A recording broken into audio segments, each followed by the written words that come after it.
Nanti kita akan sampai di pernyataannya Zulaikha, innan nafsa la'ammaratun bisu' illa ma rahima rabbi, ya. Kalimat yang dipakai oleh siapa? Oleh Zulaikha, ya. Surat Yusuf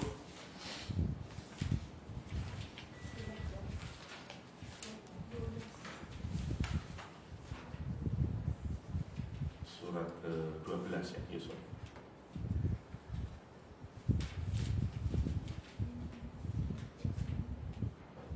Kapan dibaca surat Yusuf? Kalau kita sedih, ya. Mestinya sunnahnya itu baca surat Yusuf kalau kita sedang sedih, sedang susah. Karena memang surat ini turun saat Rasulullah sedang susah. Tapi menariknya, saya tidak tahu di Malaysia, di Indonesia baca surat Yusuf kapan? Kalau punya anak kecil, ya, atau mengandung 7 bulan, kita baca surat Yusuf agar anaknya setampan Yusuf alaihissalam. Tapi yang menarik, kata Yusuf itu satu akar kata dengan kata asaf. Asaf atau asif, nanti asaf itu artinya great sorrow, jadi extreme sorrow. Jadi kalau nemen sedihnya, kalau sedih yang sangat, itu orang Arab nyebutnya ya asaf alama, itu nanti. Jadi makanya Yusuf kalau kita lihat hidupnya penuh kesedihan. Iya, banyak ujiannya. Makanya hati-hati kalau baca surat Yusuf, nanti nggak dapat tampannya, dapat sedihnya. Oke.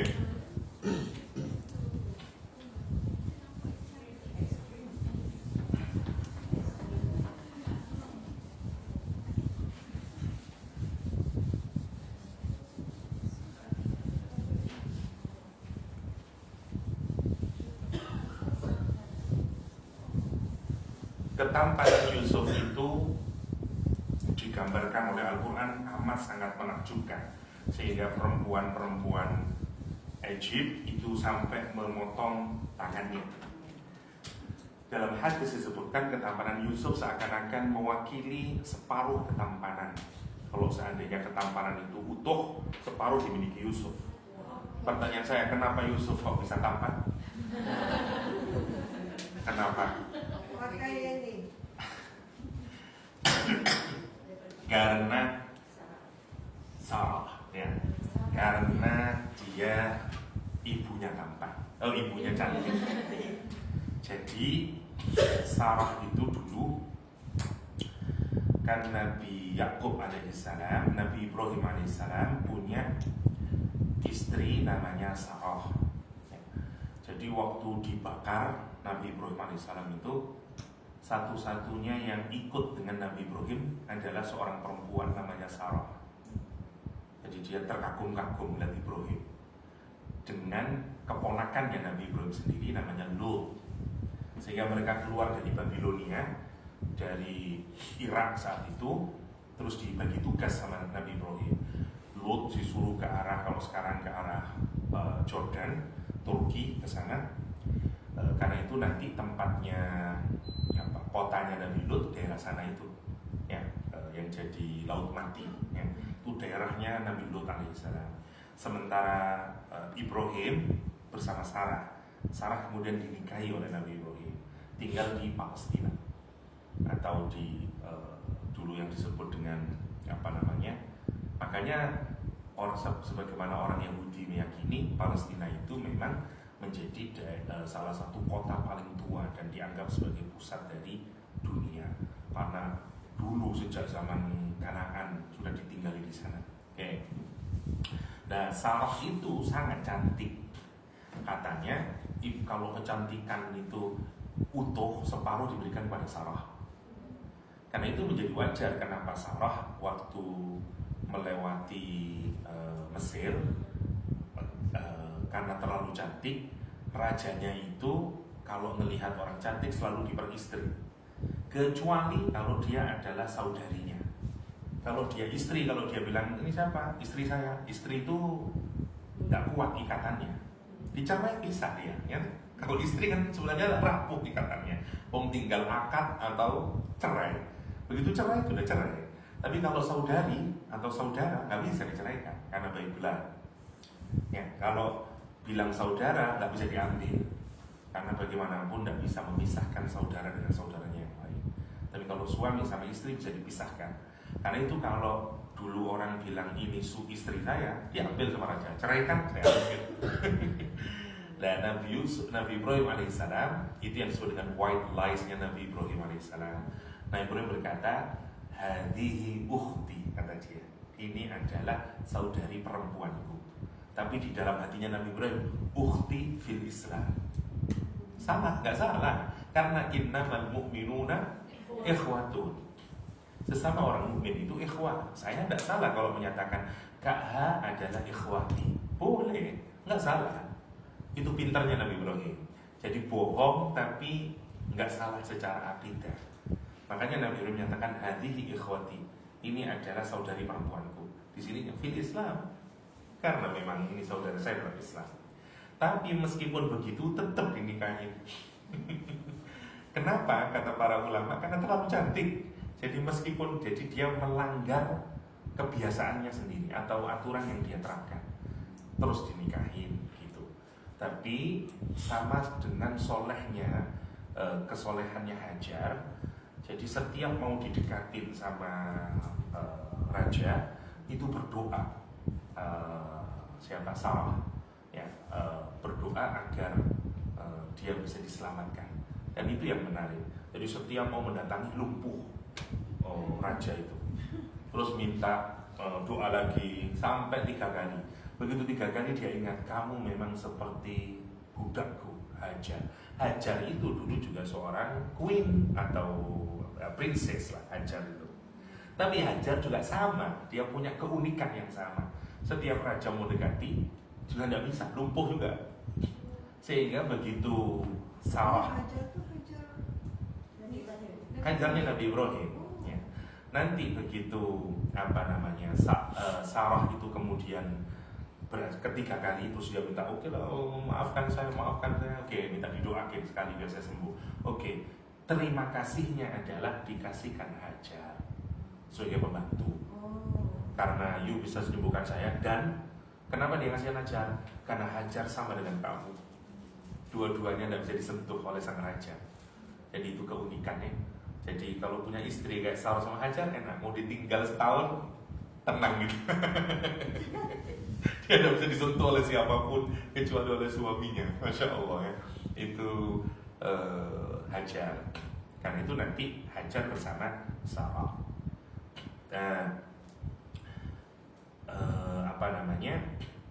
Dari Sarah kemudian lahirlah Nabi Ishak. Dari Ishak lahirlah Nabi Yakub. Dari Yakub lahirlah Nabi Yusuf alaihissalam. Jadi kenapa Yusuf kok tampan? Karena mbahnya grandmothernya sana adalah Sarah. Karena itu tampan dia. Oke. Nabi Yusuf, Nabi Yakub punya istri nanti beda-beda. Ada yang menyatakan 3 ya. Tapi istri yang lain itu bukan dulu hukumnya itu orang punya istri itu 2 polanya. 1 karena pernikahan, yang kedua karena mendapatkan atau karena budak. Misalnya yang di Al-Quran disebut dengan wa ma malakat aimanukum, yang those who possess by your right hand, yang dimiliki dengan tangan kanan. Maksudnya dia under proteksimu, dia secara finansial harus kamu support dan segala macamnya. Jadi mirip seperti istri, kita tanggung jawab semuanya. Karena itu dia juga bisa menjadi istri. Nah, Nabi Yakub itu punya begitu. 1 punya istri yang satu riwayat nanti beda-beda ya. Dari sini punya anak yang 10 itu. Dari istri yang pertama. Dari istri yang pertama namanya Rahel atau Rasel ya, atau Rohil dalam bahasa Arab. Kemudian Rahel ya, atau Rasel ya. Dari Rasel punya anak namanya Yusuf alaihissalam. Masih kecil, terus punya anak lagi, meninggal dunia, menikah dengan adiknya, punya anak Binyamin. Ada lagi yang riwayat yang lain enggak. Rachel, terus punyanya Binyamin, melahirkan Binyamin, meninggal dunia. Jadi perbedaan lah. Tapi yang jelas 10 saudaranya Nabi Yusuf alaihissalam dengan Yusuf dan Binyamin berbeda istri. Itu pendapat yang paling kuat ya. Oke, itulah dramanya kira-kira begitu. Oke, kita masuk sekarang ke surat Yusuf. Alif Lam Ra, tilka ayatul kitabil mubin. Alif Lam Ra. Background dari surat Yusuf ini berkenaan dengan 3 pertanyaan yang diberikan oleh orang Quraisy kepada Rasulullah SAW setelah mereka bertanya kepada orang-orang Yahudi, ahbarnya Yahud. Ahbar dari kata hibrun, artinya ini. Orang disebut dengan ahbar karena dia seperti intelektual yang terus-menerus tangannya karena banyak menulis dan segala macamnya. Jadi kalau dari aspek knowledge, ulamanya orang Yahudi itu jauh lebih alim-alim. Sampai detik hari ini mereka lebih serius sebenarnya kalau belajar kitab dibanding orang Kristen sebenarnya. Alim-alim orang Yahudi itu. Cuman nanti semua ayat Al-Quran yang bicara tentang corruption, merubah makna ayat, menjual ayat dengan harga murah, itu arahnya ke siapa? Ulamanya Yahudi. Jadi sekali lagi, makna menjual ayat dengan harga murah tidak ada kaitannya dengan guru ngaji Al-Quran yang minta ada bayaran, yang nggak ada hubungannya. Itu hubungannya dengan orang merubah-rubah maknanya ayat untuk kepentingan dia agar dia tetap dapat laba, dapat keuntungan. Itu maksudnya. Politikus bisa menjual ayat ya. Tapi bukan guru ngaji. Nanti ada orang mengajar ngaji terus kemudian, Pak Ustadz kenapa kok minta bayaran? Pak Ustadz kan menjual ayat dengan harga yang murah. Bukan itu maksudnya. Bukan itu poinnya. Poinnya itu dulu makna ayatnya itu A. Tapi kalau ada politician datang agar politiciannya senang, maka disesuaikanlah maknanya dengan politician. Karena dengan itu harapannya nanti dia dapat duit, itu maunya. Nah itu namanya ulama-ulama yang korup, yang Quran menyindir dengan mereka menjual ayat-ayat Allah dengan harga yang murah karena dirubah itu. Maknanya kalau orang yang membuat mendirikan satu perniagaan based on Quran itu tak apa. Tak apa-apa, kalaupun dia men-charge boleh. Kenapa? So itu hikmah. Tapi tentu saja sebenarnya kita tidak membayar Al-Qurannya, kurang kalau kita bayar Al-Qurannya. Gini contohnya ya, Mus'ab bin Umair, orang tampan, keluarganya kaya, bajunya selalu harum necis. Kalau berjalan, perempuan-perempuan Madinah berjajar-jajar menunggu disapa oleh Mus'ab bin Umair sebelum masuk Islam. Wanginya itu sudah ketahuan jarak 1 kilo. Mus'ab ini jalan ini. Tampan orangnya, tampan, suaranya indah, cerdas orangnya, terus pakaiannya selalu necis dan harum. Itu gambarannya Mus'ab bin Umair sebelum masuk Islam. Dan tertambat hatinya para gadis-gadis Madinah. Tapi begitu masuk Islam, marah orang tuanya. Semua fasilitas yang dimiliki Mus'ab stop. Mus'ab yang dulu necis sekarang dekil. Mus'ab yang dulu harum sekarang gak harum lagi, gara-gara masuk Islam. Tapi begitu Nabi, begitu orang-orang Madinah meminta guru agama, yang dikirim ke Madinah siapa? Mus'ab bin Umair. Kenapa? Karena Nabi itu berpikir dakwah itu butuh semuanya yang menarik. Kenapa kok Mus'ab dipilih? Mus'ab tampan. Ada orang yang mau datang ngaji kalau tampan orangnya, datang ya. Itu pilihan Nabi. Mus'ab dipilih karena itu. 1, dia tampan. 2, suaranya indah. Baca Qurannya itu indah, Mus'ab bin Umair. Dan segala macamnya. Lah dia dari guru ngaji ke Madinah, makan apa dia? Terus gimana dia makan di Madinah? Survive-nya di Madinah kayak apa? Nabi menggaji Mus'ab bin Umair untuk survive tiap bulanan.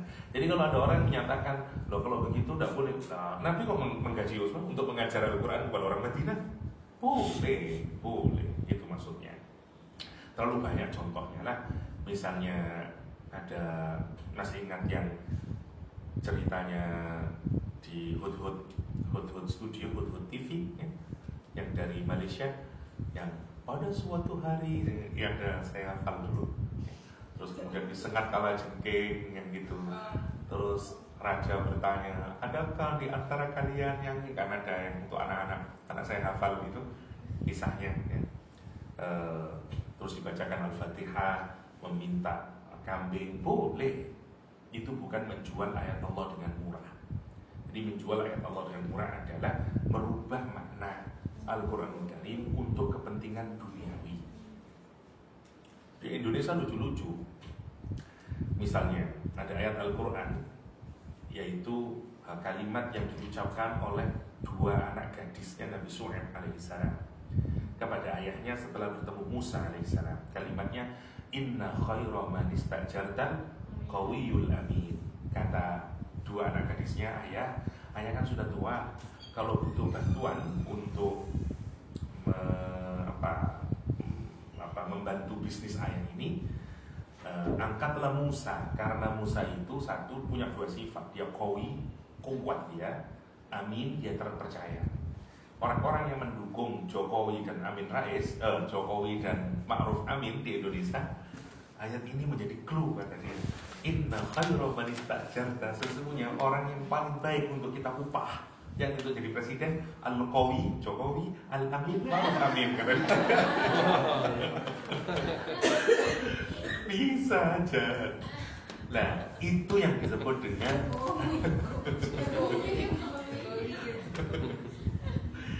lucu di Indonesia itu. Jadi yang satu Jokowi sama Ma'ruf Amin, yang satu Prabowo sama Sandi. Sandi tidak tahu yang sama dengan Indonesia. Sandi itu kayak secara bahasa Sandi ini kayak teka-teki Mas. Kata Sandi. Sendi. Apa di sini? Sendi. Sendi di sini. Oke. Kata orang-orang gini, ya mending ikut Jokowi lah, langsung diaminin daripada ikut Prabowo masih Sandi.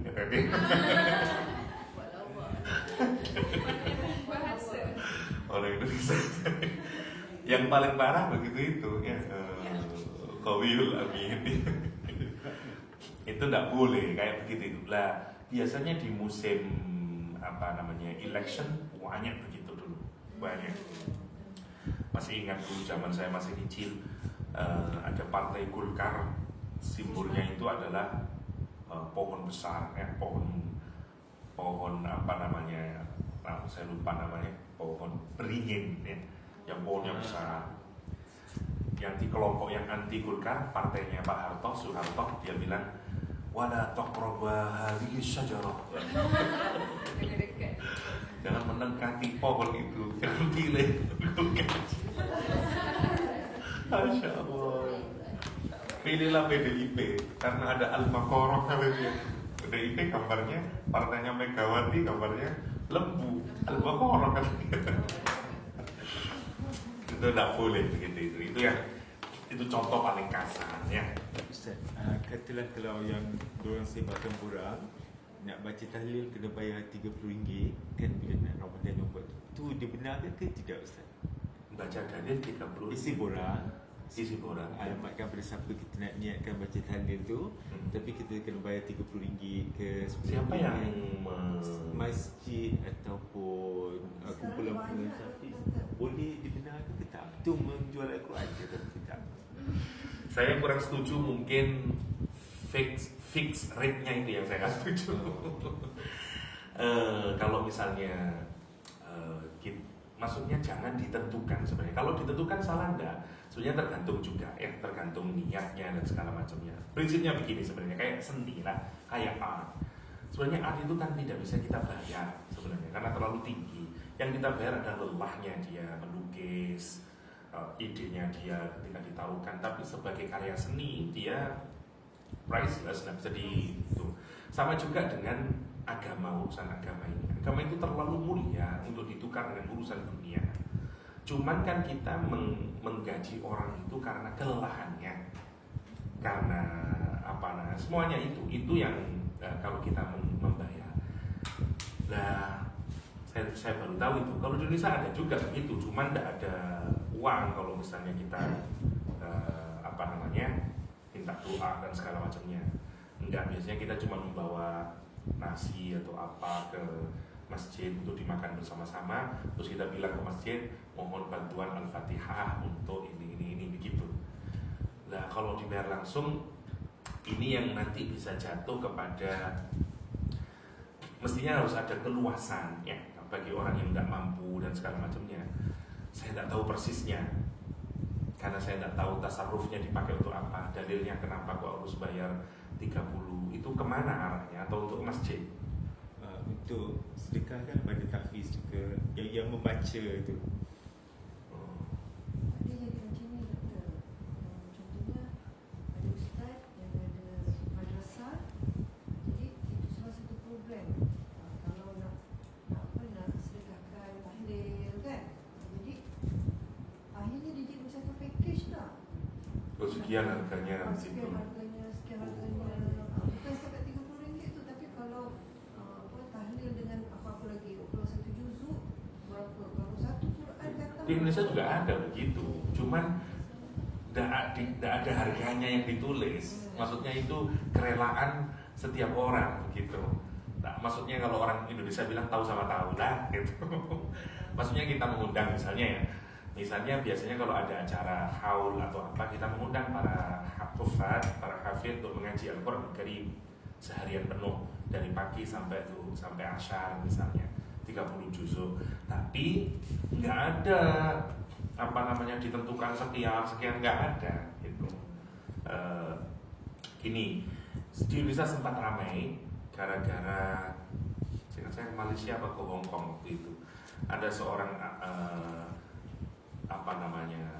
ulama selebritis lah atau ustadz selebritis yang sering muncul di televisi, diundang ke Hong Kong. Jadi Indonesian Overseas Worker-nya di sana mengundang, dan kemudian manajemennya si ustadz minta sekian, dan kemudian dibayar kurang ramai lah di televisi nasional.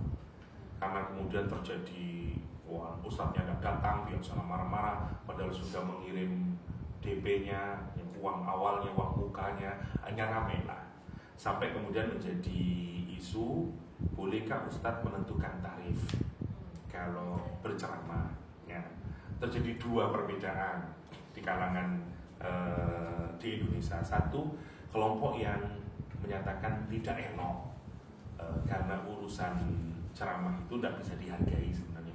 Biarlah itu menjadi kebijaksanaan community, dan biarlah itu sesuai dengan ukuran kemampuan community itu sendiri gitu. Jadi itu yang paling kuat.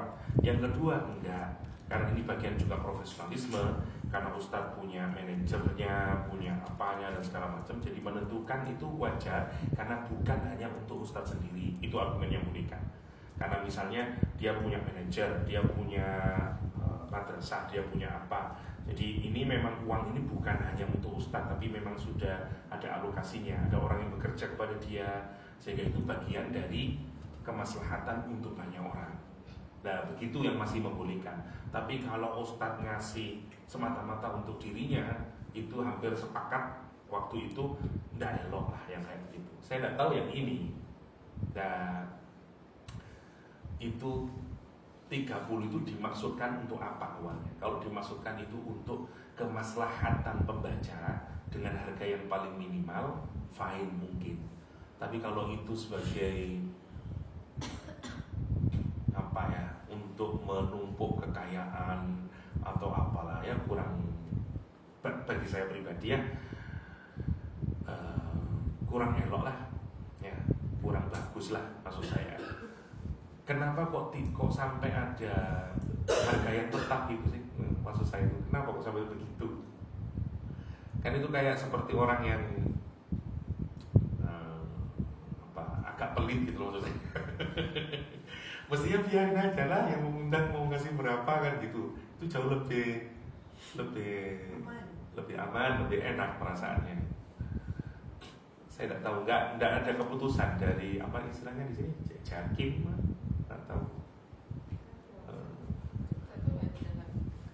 Tapi sekali lagi itu tergantung dari culture. Kalau kita cari dalilnya, nggak ada dalilnya. Kalau mau kita hubungkan ke orang yang minta kambing, bisa saja kambing itu fix.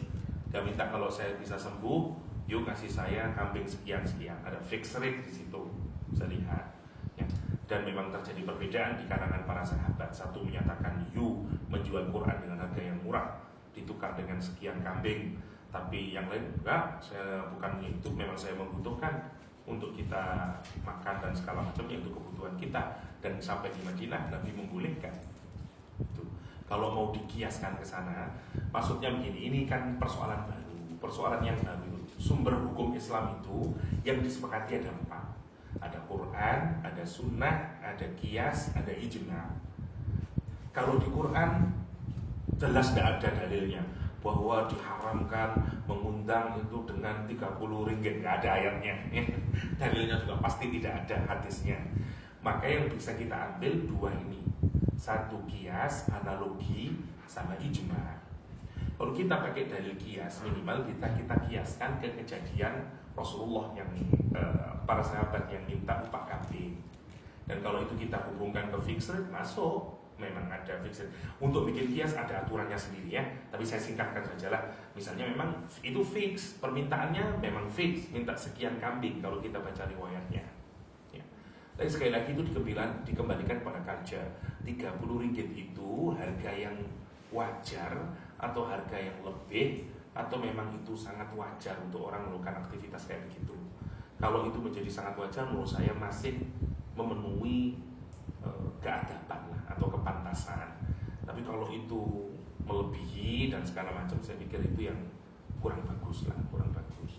Mungkin akan sangat elok kalau ditiadakan sama sekali. Biarlah itu bagian dari infak, ya, jadi lebih bagus. Ya. Wallahu a'lam. Oh, saya baru tahu kalau ada gitu. Jadi tahlil itu tidak dilakukan oleh orang kampung jadinya ya, oleh tetangga. Ada madrasah yang anjurkan budak-budak Hafiz ni kan? Oh, karena tidak ada acara mengundang. Tak ada. Tidak. Oh, Kita bayar pada ketua pondok. diselenggarakan di tempatnya madrasah tersebut. Oke. Mana logiknya ada. Cuma jadi isunya the amount is fixed. Itu aja sebenarnya yang Kalau tak mungkin mereka juga perlu, mungkin anak-anak yang baca itu kan Ya. perlu mungkin minumannya, Ya. persediaan. Ya. Cuma yang jadi isu tu fixnya sikit itu lah, yang agak fixed kurang. rate dia je. Iya. Mungkin fixed rate itu mungkin dia rasa mungkin ini yang tak terlalu tinggi. Mungkin pendapat mereka mungkin Ya. Kalau tidak terlalu tinggi saya oke. Itu. Tapi kalau pada saya, pendapat pribadi saya kalau macam di madrasah tu mungkin tak berapa jadi isu. Dia kalau jadi isu, kalau dah fix rate, mungkin kalau sesiapa yang mungkin mahukan perkhidmatan itu nggak ada pilihan lain. Cuma di tempat itu, tapi saya tak mampu, itu mungkin jadi isu. Iya. Kalau katalah contohnya yang bisa melakukan itu katalah cuma madrasah saja yang bisa bikin tahlil contohnya lah. Tapi kalau dah fix amount, nanti kalau saya tak mampu, maknanya saya nggak bisa melakukan apa-apa, itu mungkin jadi isu. Tapi ini kan kalau kita dapat tahlil, mungkin kita boleh ke madrasah tu, kita boleh ke surau atau panggil orang ke rumah. Maknanya mesti banyak pilihan tu pada saya kurang jadi isu lah. Banyak pilihan kita kan. Dia jadi masalah kalau tak ada pilihan untuk kita. Kalau dia nakkan itu cuma ke situ tempatnya, tapi dia dah tetapkan amountnya, saya tak mampu. Maknanya saya dah tak dalam buntu, dah tak ada pilihan lain. Tapi dari segi perspektif lain, lama-lama agama ni untuk orang kaya je. You tak kisah you belajar ngaji ke tak, you ada duit, you upah orang, and orang will buat tahlil, buat Itu jeleknya memang itu kemudian. satu. Apalagi kalau niatnya itu berdoa, mulai dari unsur keikhlasan dan segala macam itu menjadi banyak pertanyaan. Makanya mestinya urusan duit itu nggak usah ditampakkan mestinya.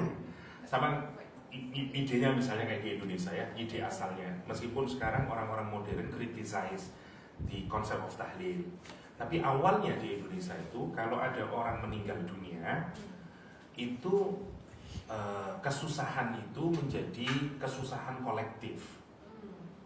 Maka semua neighbor itu akan datang. Kalau di kampung di Indonesia selalu bawa nasi, beras, bawa noodle, bawa telur, bawa sugar, dibawa itu tergantung ekonominya. yang tidak mampu cuma membawa beras saja, rice saja, bawa ke sana.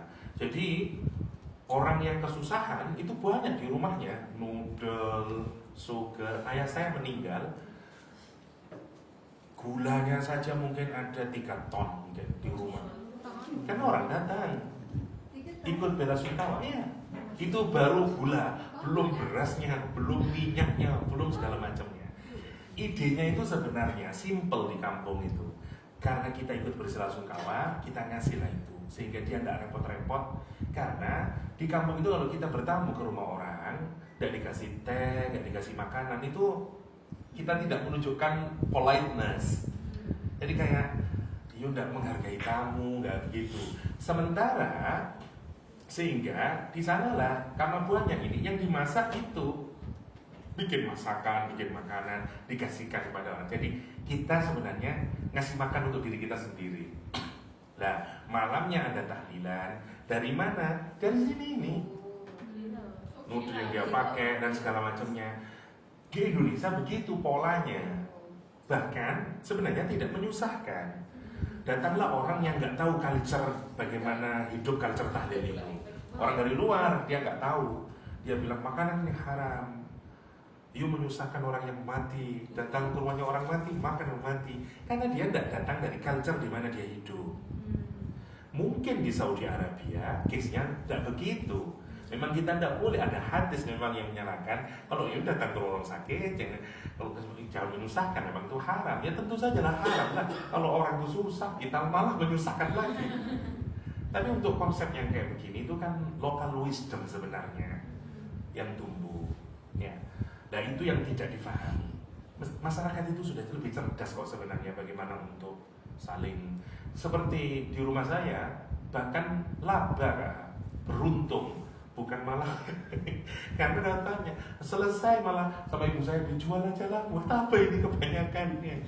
Karena jadi kalau di Indonesia semakin terkenal kita, semakin banyak yang datang karena berarti banyak orang yang datang. Karena bapak itu datang. Tidak, maksudnya orang banyak yang datang ke rumah kita ngasih condolences, expressing itu sambil membawa something gitu. Karena tidak mungkin orang datang cuman itu yang menarik. Orang kota di Indonesia mulai cuma datang dengan bawa tubuh. Sorry, tapi tidak bawa apa-apa. Orang kampung tidak akan berangkat kalau kita tidak bawa something. Di kampung malu kita kalau ada orang yang meninggal dunia, kita datang ke rumahnya tanpa memberi something. Malu kalau di Indonesia mestinya, tapi di kota orang tidak malu. Jadi itu yang menarik.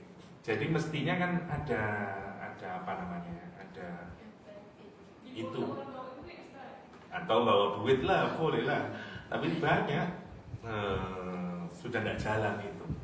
Ya, jadi mestinya kita ini kalau melihat menghukumi something itu harus kita lihat seluruhnya, bagaimana proses itu terjadi dan segala macam, sehingga kita wise melihat. Karena mungkin berbeda sama dengan 30 itu apa case-nya, bagaimana dia muncul dan segala macamnya. Karena tidak bisa kita tiba-tiba langsung jumping, tidak boleh itu, haram itu, karena kita nggak tahu riwayatnya kayak apa ya. Kira-kira begitu. Tapi menurut saya kalau bisa tidak dibikin, tidak ada fix amount-nya, itu mungkin jauh lebih bagus lah. Saya pikir masyarakat lebih mengerti lah. Kita juga tahu lah berapa yang harus kita berikan dan segala macamnya. Stop sekejap. Oke. Video baru.